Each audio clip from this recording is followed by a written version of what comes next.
Welcome, everyone. This lecture is going to cover the labor and delivery complication abruptio placenta.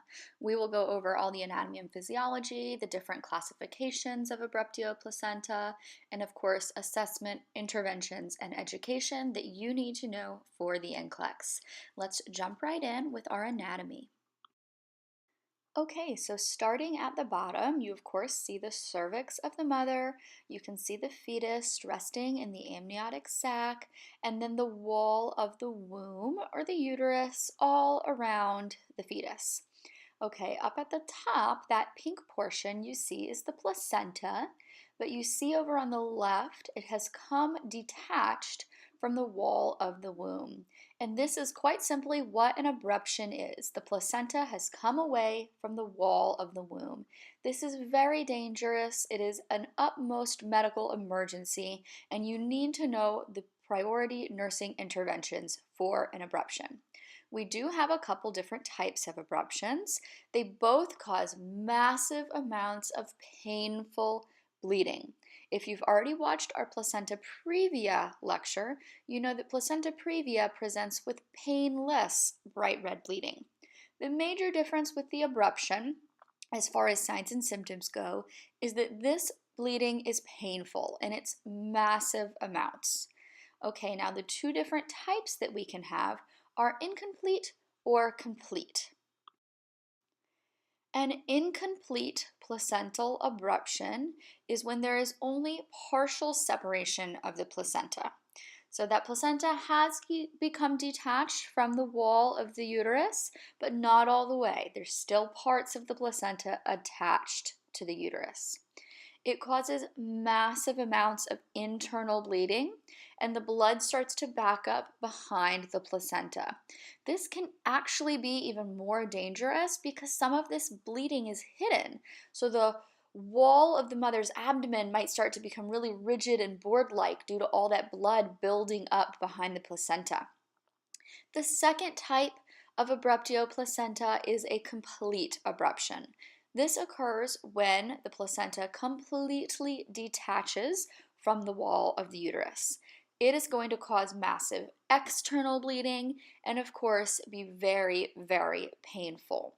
That is a key word for the NCLEX when speaking about abruption, is that it is going to be painful bleeding, whether complete or incomplete. This mother is going to be in extreme pain. The physiology behind all of this is important to know too. So once the placenta has detached, it's no longer connected to maternal circulation. It was attached to that wall of the womb and receiving blood flow from the mother so that that blood could then pass through the umbilical cord to the baby. Well, if it's not connected to the wall of the womb, we don't have any connection to maternal circulation anymore.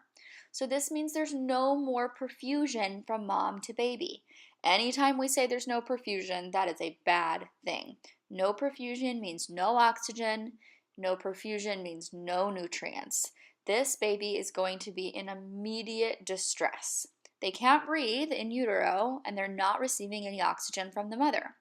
That is why it is a medical emergency. This baby needs oxygen, and in order to get the baby oxygen as soon as possible, we are going to need to perform a stat C-section. While monitoring this infant, it's going to be very easy to tell that they are in distress, having late decelerations, etc. Let's move on to what the assessment will look like for both mother and baby, since we just started talking about that. We are going to have dark red bleeding. Remember with previa, if you've already seen that lecture, it was bright red bleeding. With an abruption, we have dark red bleeding, intense abdominal pain. Like I mentioned before, we can start to have a board-like abdomen and rigid uterus, and this is due to the massive amounts of internal bleeding with blood backing up behind the placenta. So you're more likely to have a mother present with a board-like abdomen if she only has a partial abruption, because that is when the bleeding will be internal, building up, and causing a board-like abdomen. Now, when things start to get really, really serious, the mother has lost massive amounts of blood, that is going to start to lead to hypotension and all the other signs and symptoms of shock that we've discussed many times before. This will be hypotensive shock, or hypovolemic shock, excuse me, due to the massive amounts of blood loss. And this mother may need replacements of IV fluids or even blood products, depending on how much blood she's lost. Remember, hypotension is a late sign of shock, so before that, we will likely see maternal tachycardia to try and compensate for the massive amounts of blood lost. Finally, with your assessment of the fetus, you will note fetal distress on the fetal monitor. Bradycardia, late decelerations, and non-reactivity will all present showing fetal distress. And remember, this is because the supply of oxygen has been cut off to the fetus and they're not able to breathe. So we need to prepare for a stat C-section to get this fetus out of distress. Let's move into all of our other interventions since we've just started talking about what we need to do for the fetus. Of course, as we just mentioned, monitor for that fetal distress, and when they start to show signs of distress, get a stat C-section moving. You will also want to monitor maternal bleeding, their abdominal pain, if they have a rigid board-like abdomen, what does their bleeding look like, and a change in fundal height. If their fundal height starts to go up and up, it is most likely due to blood building up in the abdomen, and that internal hemorrhaging can be extremely dangerous. So monitor all of those signs of maternal bleeding. You will also want to closely monitor the blood pressure of the mother. Remember, she's going to be entering hypovolemic shock if she loses a significant amount of blood, and most of the mothers with abruption will.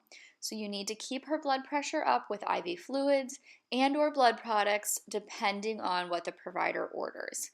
I know in my hospital a lot of times we'll go ahead and put up 1 or 2 liters of LR while we're getting blood up to the floor because it can take a bit to go ahead and check all of those blood products.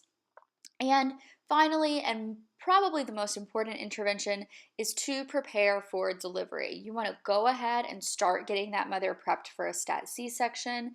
Try to keep her calm, as scary and as terrified as she is going to be. Try to walk her through what's happening and let her know that you're there for her, you're there for her baby, and you're going to do everything you can for the both of them. This is a very serious medical emergency that terrifies families. Okay, last point I want to drive home is just recognizing the difference between a placenta previa and an abruption. I've touched on this throughout the lecture, but it's incredibly important for getting questions right on the NCLEX.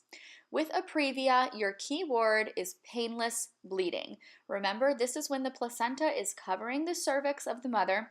She'll have bleeding, but she will not have any pain. With an abruption, you are going to have painful bleeding. That placenta is either completely or incompletely detaching from the wall of the womb. It is incredibly painful and there's massive amounts of bleeding. So that distinction between which one presents with pain and which doesn't is very important for getting questions correct on the NCLEX. Let's sum this lecture up with, of course, an NCLEX question. Which of the following signs and symptoms are expected for your patient experiencing abruptio placenta? Select all that apply. A, painless bleeding. B, dark red bleeding. C, hypotension. Or D, a rigid abdomen.